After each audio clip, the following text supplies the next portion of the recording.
గురువుగారు ఖమ్మం నుంచి విజయ గారు అడుగుతున్నారు.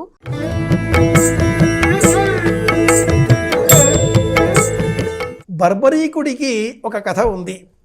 మహాభారతంలో ఎవరికి యుద్ధం లభించాలి అన్నప్పుడు సహజంగానే ఎక్కడ పార్థుడు ఉంటాడో, ఎక్కడ ఆ పరమాత్ముడు ఉంటాడో అక్కడ ధనుర్ధారి అయిన అర్జునుడు, అలాగే సారథ్యం వహించే ఈశ్వరుడి రూపంలో ఉండేటటువంటి కృష్ణ పరమాత్ముడు ఈ వైపుననే విజయం లభించాలి. అందునిమిత్తమై తాంత్రిక రూపంలో ఒక మహావీరుడిని బలి ఇవ్వాలి అని కూడా సంప్రదాయంగా కొన్ని కథలు, ఇవి మహాభారతానికి సంబంధించనివి కానీ మహాభారతంలోనివే అన్నట్లుగా ప్రాంతీయ ఇతిహాసాల చరిత్రలలో, ప్రాంతీయ పురాణాలలో చోటు చేసుకుని ఉన్నాయి. అందులో ఒకటి ఈ వృత్తాంతం. అతడి పేరు బర్బరీకుడు. కటు శ్యామ్ బాబా అన్న పేరిట ఆ బర్బరీకుడికి సంబంధించిన అనేక ఆలయాలను నేటి కాలంలో గుజరాత్ ప్రాంతీయులు దేశమంతా అనేక రాష్ట్రాలలో సంచారం చేస్తూ జీవనాలు కొనసాగిస్తూ ఉన్న నేపథ్యంలో పలు ప్రాంతాలలో శ్యామ్ బాబా ఆలయాలు, బర్బరీకుడి ఆలయాలు అనేకం మనం గమనిస్తూ ఉన్నాం. శిరస్సు మాత్రమే ఉంటుంది, దేహం ఉండదు.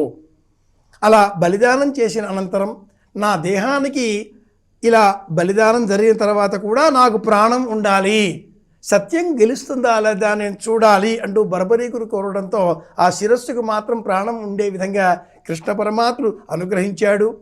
మహాభారత యుద్ధమంతా పైన ఉండి చూచాడు. కృష్ణ పరమాత్ముడి భక్తుడు అతడి వృత్తాంతాన్ని స్మరించుకుంటూ అతడి జయంతి అన్న పేరిట కూడా ఈ రోజున విశేషంగా ఉత్తర భారతీయులు స్థానిక పురాణ ఇతిహాస కథనాలను దృష్టిలో పెట్టుకొని ఈ ఉత్సవాన్ని ఆనంద రూపాలలో ఇలా దహనం చేసి నిర్వహించుకుంటూ ఉంటారు. ఇది ఒక వృత్తాంతం. నిజంగా చెప్పుకోవలసింది మట్టుకు మనలో సకారణమైనటువంటి, సహేతుకమైనటువంటి, ధర్మయుక్తమైనటువంటి కామం ఉండాలి. లిలీష అంటే కోరిక అని అర్థం.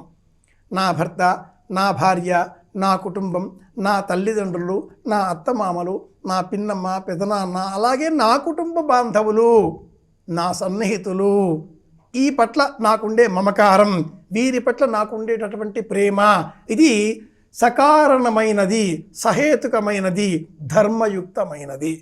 ఇది కాని ఇతర ప్రేమలన్నీ కూడా చెల్లవు, అనారోగ్య కారణాలు, అవన్నీ కూడా ఈ మంటలలో వేసేయాలి.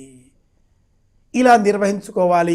ఇందు నిమిత్తమే వీధి కూడళ్లలో ఇలా చెక్క ముక్కలను వేసి దహనం నిర్వహించి చుట్టూరా నీరు త్రిప్పి ఏ విధంగానైతే దహన సంస్కారాదులు మరణించిన వారికి చేస్తారో ఆ విధంగా నిర్వహించి నివేదనలు చేసి అందులో రాగి డబ్బును పూర్వం వేసేటటువంటి వారు మరునాడు ఉదయమే లేచి, అంటే ఆ క్షణంతో నిర్వహించిన వారికి, ఆ ప్రాంతంలో ఉండేటటువంటి వారికి ఆ శౌచం, ఇతరులను తాకకూడదు, వారిని గుర్తించడం కోసం వారి దేహం పైన, వస్త్రాలపైన రంగులు విరజిమ్మడం, రంగులు వేసుకున్న వారు ఇతరులను తాకరాదు.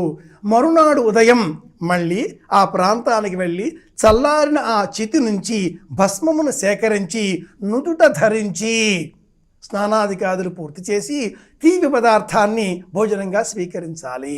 చిన్నారి బాలబాలికల మెడలలో, అంటే గలసీమలలో కొబ్బరి ముక్కలతో మాలికలు, పంచదార చిలకలతో మాలికలను చేసి అలంకరించేటటువంటి వారు.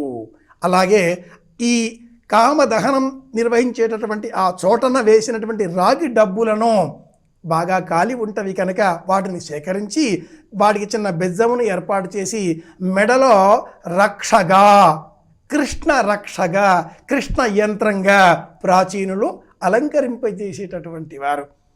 ఈ ధర్మమంతా ఈనాటి కాలానికి తొలగిపోయి అసభ్య పదజాలంతో ఒకరినొకరు సంబోధించడము, అలాగే వర్షం కురిసే విధంగా ఏర్పాటు చేసుకుని నృత్యములు చేయడము, రెయిన్ డ్యాన్స్ పేరిట కార్యక్రమం ఏదైనా, పండగ ఏదైనా నిర్వహించే విధానంలో వ్యక్తిగతమైన ఆనందాలు చోటు చేసుకుని లక్షణానికి పీట వేసేయడం, సంప్రదాయాన్ని తోసిరాజనడం, ఆరోగ్యకరమైన వాతావరణాన్ని నెట్టివేయడం నేపథ్యంగా నేటి యువత పండుగలను నిర్వహించుకుంటూ ఉంది.